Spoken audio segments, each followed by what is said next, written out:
موجود ہیں آزاد کشمیر قانون اسمبلی کے وزیر خزانہ عبد الماجد خان صاحب. بہت شکریہ سر وقت دینے کے لیے. بڑا معاملہ چل رہا ہے وہاں پہ کہ شاید مرکز نے آپ کے جو سالانہ بجٹ ہے اس کو روک لیا ہے, اگرچہ پاکستان کے اندر جو فائنینشیل کنسٹرینٹس ہیں آپ نے دیکھا ہے کہ بس یہاں پہ معیشت کا پہیہ چل نہیں رہا, بہت سارا ہم یہاں پہ آسٹیرٹی میئرز لے رہے ہیں.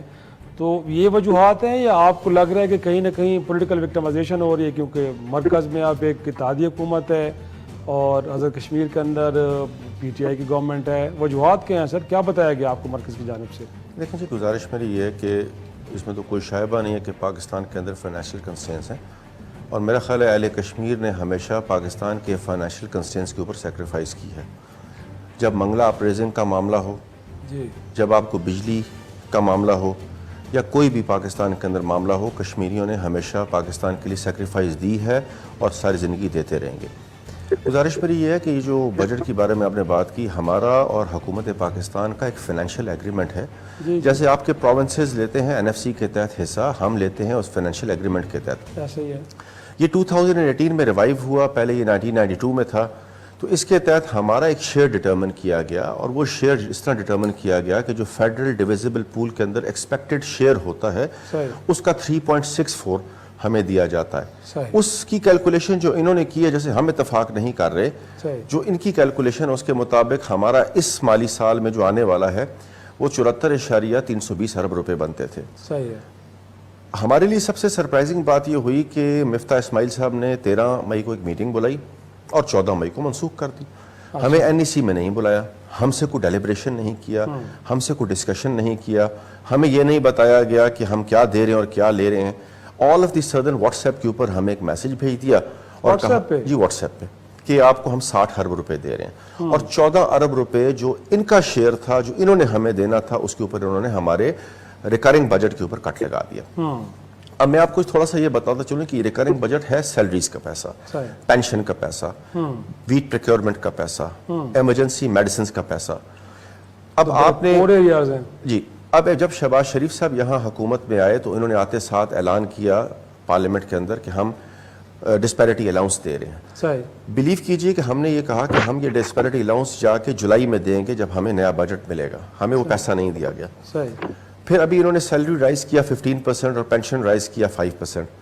جو پیسہ یہ ہمیں دے رہے ہیں, نہ ہم اس میں سیلری رائز کر پا رہے ہیں, نہ ہم اس میں پینشن رائز کر پا رہے ہیں, نہ ہم وہ ڈسپیرٹی الاؤنس دینے کی پوزیشن میں ہیں, اور نہ ریاست کے اندر کوئی ویلفیئر کا کام کرنے کی پوزیشن میں. یہ آ گیا recurring budget. Instead of that ہمارا انہوں نے جو ڈیولپمنٹ بجٹ تھا, جو میرا خیال ہے کہ اگر آپ پاکستان کے بجٹ کے حجم کو پھیلا دیجئے تو ہم ایک سپاٹ بھی نہیں ہیں. ایک سپاٹ جتنا ہمارا بجٹ ہے, اور اگر نالالئی کا بجٹ دیکھیں تو وہ 70 ارب ہے, ہم 28 ارب پہ ہیں. 28 ارب میں انہوں نے ہمیں جو ابھی جو انفلیشن آپ کی چل رہی ہے, آپ کا ڈالر اس وقت 210 اور 212 پہ ٹریڈ ہو رہا ہے, آپ کا petrol prices all of the sudden raise ہوئے, آپ کے CSR ایک دم سے چینج ہو گئے ہیں. اب جو بجٹ انہوں نے ہمیں اس دفعہ کہا ہے وہ کہہ رہے ہیں ہم 26.5 بلین آپ کو دیں گے, اور اس میں جو فیڈرل گورنمنٹ کے کشمیر افیئرس کے پروجیکٹس تھے وہ ہم آپ کی ADP میں ایڈ ان کر دیں گے, اس کو آپ خود بیئر کیجیے. گزارش میری یہ ہے کہ جب عمران خان کی حکومت تھی اور وہاں نون کی حکومت تھی تو انہوں نے جو 28 ارب کا بجٹ مانگا تھا, عمران خان نے ان کو 34 ارب روپے دیے, بڑھا کے دیے. اور خان صاحب نے کہا کہ میں کشمیر کے لوگوں کے ساتھ, آزاد پاکستان میں ہوں گے ایشوز, لیکن کشمیر کے لوگوں کی ڈیولپمنٹ کو میں نہیں روک سکتا. اس دوران انہوں نے ایک پروجیکٹ سٹارٹ کیا جو لائن آف کنٹرول کا پروجیکٹ تھا, LOC پروجیکٹ جسے کہا گیا. اس میں جو انڈین فائرنگ سے اسٹریٹ اوے متاثر ہونے والے لوگ تھے ان کو کمیونٹی بنکرز بنا کے دینے تھے, ان کو آپ نے لائیولی ہوڈ کی فیسلٹیز دینی تھی. اس کا 40% کام ہو گیا جب تک عمران خان تھے. جو ہی یہاں رجیم چینج, گورنمنٹ چینج ہوئی تو اس کے بعد انہوں نے وہ پیسہ بھی روک دیا ہمارا. اب گزارش میری یہ ہے کہ ہمارا ٹورزم شدید متاثر ہو رہا ہے, ہمارا ہائیڈل شدید متاثر ہو رہا ہے. اس وقت آپ کے الیکٹریسٹی کا کرائسس ہے, اور جو ہائیڈل کے ہمارے منصوبے ہیں اگر آپ ہمارا ADP کٹ کرتے ہیں تو وہ سارے کے سارے ڈسٹارٹ ہوتے ہیں. جو سب سے بڑی چیز ہے کہ آپ دیکھیں کہ انڈیا کے اندر, مقبوضہ کشمیر کے اندر جو سب سے بڑی ان کی انڈسٹری ہے وہ ہے ٹورزم اور فروٹس کی انڈسٹری. وہاں پر انہوں نے 9 لاکھ فوج کھڑی کر دی, کوئی ٹورسٹ جا نہیں سکتا, آپ کا میڈیا بین ہے, سوشل میڈیا بین ہے. متبادل سائڈ پہ لائن آف کنٹرول کے اس طرف ہمارا اس وقت ڈومیسٹک ٹورزم اس وقت اتنا اس کو پاپولیرٹی ملی, اتنی دنیا گئی, ہم بیسیکلی دنیا کو یہ جیسچر دکھانا چاہتے ہیں کہ اس طرف بندوق کھڑی ہے, اس طرف امن ہے. یہ ایک کمپیریزن ہے, ہمارا سارا ٹورزم اس سے متاثر ہو رہا ہے. میری اس میں سبمیشن یہ ہے کہ آپ اپنے فائنینشیل کنسٹرینٹس کو دیکھیے.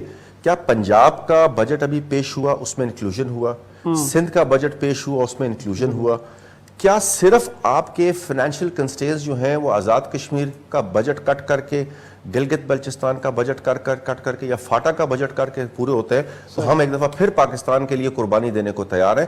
لیکن کیا یہ جو جمہوریت کے چیمپئن آئے ہیں, جو معیشت دان تھے, جنہوں نے بہت بڑے کلیمز کیے, میری سمیشن یہ ہے کہ کیا صرف آزاد کشمیر ہی ان کو نظر آیا, گلگت ہی نظر آیا, یا فاٹا ہی نظر آیا, باقی جگہوں پر نظر نہیں آئی؟ میری اس میں سمیشن یہ ہے کہ یہ اپنے اس چیز کے اوپر ریویو کیجیے. یقیناً میرے خیال میں جو آپ نے نکات اٹھائے ہیں بڑے ہی سنجیدہ قسم کے ہیں, اور میر کا معاملہ یقینی طور پہ یہ تمام جماعتیں اس کی اونرشپ بھی لیتی ہیں, بڑا کہ حساس معاملہ ہے.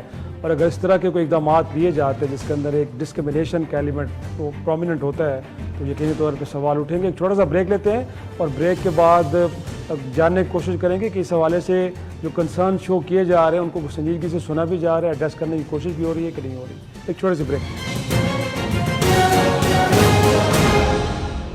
پروگرام میں ایک بار پھر خوش آمدید. طاہر صاحب, میں آپ کا بھی کوئکلی کمنٹ لوں گا, اور امتیاز صاحب کا بھی, اور ساتھ میں پھر کہوں گا ماجد صاحب سے کنکلوڈ کریں.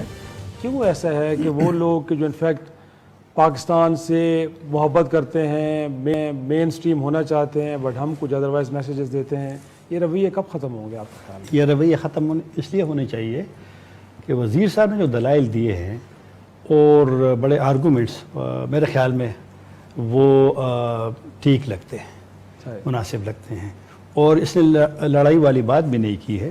تو اور پھر جس صاحب نے کہا نا آزاد کشمیر ہمارے لیے بڑا حساس ہے, تو پھر عمران خان صاحب کی مثال بھی دی کہ کم بجٹ لیکن اس نے پھر زیادہ دے دیا. تو یہ ایک بات صرف کرنے ٹورزم کا, انہوں نے مقبوضہ کشمیر کی بات کی ہے کہ وہاں لوگ نہیں جاتے. آزاد کشمیر میں بھی ریسٹرکشن ہوتے ہیں.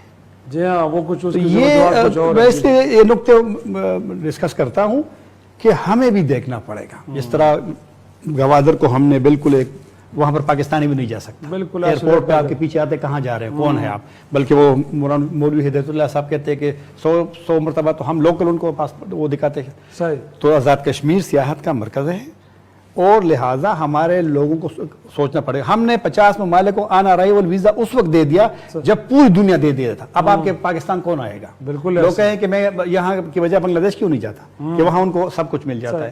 لہٰذا ہمیں بھی یہ علاقے کھولنے چاہیے. اگر آپ کہتے ہیں کہ وہاں پر آپ کی حکومت ہے, وہاں امن ہے, تو اس کو بالکل نہ صرف پاکستانیوں کے لیے, غیر ملکیوں کے لیے بھی. یقیناً ایسے. امتیاز صاحب, آپ کے کوئی کمنٹس, اور اس کے بعد میں چاہوں گا کہ ماجد صاحب اس کو کنکلوڈ کریں. جی میں تو کوئی کمنٹ بس یہ کرنا چاہوں گا کشمیر کے حوالے سے کہ جی امتیاز صاحب کیا کہیں گے سر؟ صورتحال گفتگو آپ نے بھی سنی ہوگی. جی گزشتہ کوئی 30 برسوں سے 35 برسوں سے بس کشمیر بھی ایک انڈسٹری بنا ہوا ہے. اب دیکھیے وہ بجٹ کی بات ہو رہی ہے, لیکن آزاد کشمیر کے صدر نے حال ہی میں کوئی 11 کروڑ کی نئی مرسیڈیز خریدی ہے. اس کے وزیر اعظم نے بھی 4 یا 3 کم از کم نئی گاڑیاں کوئی 15-20 کروڑ روپے کی خریدی ہیں. تو اب جب اس قسم کے یہ اب باتیں سنتے ہیں تو پھر بجٹ کے حوالے سے شکایات کوئی بڑی مجھے عجیب سی لگتی ہیں. کاسٹ کٹنگ ہوئی ہوگی, لیکن ہمیں بحیثیت مجموعی اس کشمیر کو بھی ایک ماڈل گورننس کا ماڈل بنانا ہوگا. یہ اچھی حکومت کاری وہاں پہ کرنی ہوگی, اور محض جس انداز میں اس کو چلایا گیا پارٹی اور انفرادی مفادات کے لیے. آپ کو ایک لطیفہ ہوا کرتا تھا کہ جتنی لینڈ کروزرز اور پجیروز آزاد کشمیر میں اتنی پورے پاکستان میں نہیں ہے. ایک وقت یہ بھی ہوتا تھا. تو ہمیں تھوڑا سا اس طرح بھی سوچنا پڑے گا. مکمل طور پر جو انحصار کا ماڈل ہے نا, اور یہ ایک رویہ ہے, یہ میرا خیال نہیں چلے گا. اور عبد الماجد صاحب انفیکٹ جب آپ باتیں کریں تو ساتھ میں خود خان صاحب کا بھی سلوگن جو نئے پاکستان کا ہے, کوئی ایسا ماڈل آپ بھی لے کے آئیں کہ جو مرکز کے اوپر ڈپینڈنسی ہے وہ ختم ہو جائے, خود کشمیر اپنے وسائل خود جنریٹ کرے اور آپ کو مرکز سے مانگنا نہ پڑے. تو کچھ اس حوالے سے بھی سوچ بچار ہو رہی ہے. اور لاسٹلی یہ بھی کہ یہ جو مطالبات آپ کے ہیں, اب ان کے حل کے لیے آپ کو لانگ مارچ کرنا پڑے گا یا سنا جا رہا ہے آپ کو مرکز میں؟ دیکھیں, لانگ مارچ پاکستان کی سیاست ہے, میں اس پہ کمنٹ نہیں کرتا. ہم نے اپنا ایک سوفسٹیکیٹڈ وے کے اندر کلیم حکومت پاکستان کو دے دیا کیونکہ آزاد کشمیر کی اپنی ایک سینسٹیوٹی ہے، میں نے اس لیے پہلے بھی آپ کو کہا تھا، اور ایک ذمہ دار حیثیت سے اور ایک ذمہ دار ریاست کے شہری ہونے کے ناطے ہم نے حکومت پاکستان تک اپنے ساری چیزیں گوش گزار کی ہیں، اور ہم توقع رکھتے ہیں کہ حکومت پاکستان جسی بھی پولیٹیکل پارٹی کی ہو، ریاست کے مفاد کو کبھی کمپرومائز نہیں کیا جا سکتا، اور اس کے لیے وہ ایک براڈر ویژن کے ساتھ سوچیں۔ جہاں تک آپ نے ہمارے اپنے ریسورسز کی بات کی، ہماری جب 13th آئینی ترمیم ہوئی تو اس کے بعد کیونکہ پہلے کاؤنسل ہماری ٹیکس کلیکشن کرتی تھی، اب ہم خود کر رہے ہیں۔ جب کاؤنسل نے ہماری ٹیکس کلیکشن کرتی تھی تو اس وقت 10 ارب تھا۔ جب ہمارے پاس آیا 2020 میں ہم نے اپنا ایک CBR ایکٹ پاس کیا، الحمدللہ اس وقت ہم 31.5 ارب کے قریب ٹیکس کلیکشن کر رہے ہیں، اور ہم اس کو ضرور براڈن کریں گے اور کرنے جا بھی رہے ہیں۔ ہم ٹیکس انسینٹیوز بھی دینے جا رہے ہیں کیونکہ انڈسٹری آزاد کشمیر کے اندر ایک بڑا پازیٹیو ایلیمنٹ لے کے آئے گی۔ لیکن میری گزارش صرف اتنی ہے کہ جو بھی حکومت پاکستان میں آتی ہے اس کی اپنی پولیٹیکل موٹیوز ہو سکتے ہیں، لیکن میں صرف یہ توقع رکھتا ہوں being citizen of the state کہ جو اس کی سینسٹیوٹی ہے، جو اس علاقے کی حساسیت ہے، یہاں انڈین فائرنگ سے لوگ 14 سال متاثر ہوئے، وہ لوگ بڑے پسے ہوئے طبقات ہیں۔ ہمارے جو ایرا کے ٹائم پہ ایون ارتھ کوئک ہم نے ایک بڑا فیس کیا، اس کے بعد پھر ابھی زلزلہ آیا، اس سارے کے دوران جو ہماری کنسٹرکشن کے فیزز تھے وہ کمپلیٹ نہیں ہوئے۔ لوگ ابھی تک اس بات کے متقاضی ہیں کہ ہماری وہ جو ڈیولپمنٹ ہے وہ پروسیس رکنا نہیں چاہیے، اور ہم امید کرتے ہیں کہ اس پہ حکومت پاکستان کو اچھا جیسچر لے کے آئے گی۔ میں نے مثال خان صاحب کی تب آپ کو دی کہ جب انہوں نے پیسہ پہ کٹ نہیں لگایا تو موجودہ حکومت کو بھی سوچنا چاہیے کہ وہ وہاں پر کیا کریے۔ سیاسی جماعتیں اپنے اپنے مینیفیسٹو کے ساتھ آتی ہیں، ان کے اپنے نظریات ہوتے ہیں، وہ اپنی بات کریں گی۔ یقیناً عبد الماجد خان صاحب وزیر خزانہ آزاد کشمیر کی باتیں آپ نے سنی، اور یقینی طور پہ اس میں کوئی شک نہیں ہے کہ سیاست کے لیے اور بہت نیوز ہیں، ان حساس معاملات پہ ہرگز سیاست نہیں ہونی چاہیے۔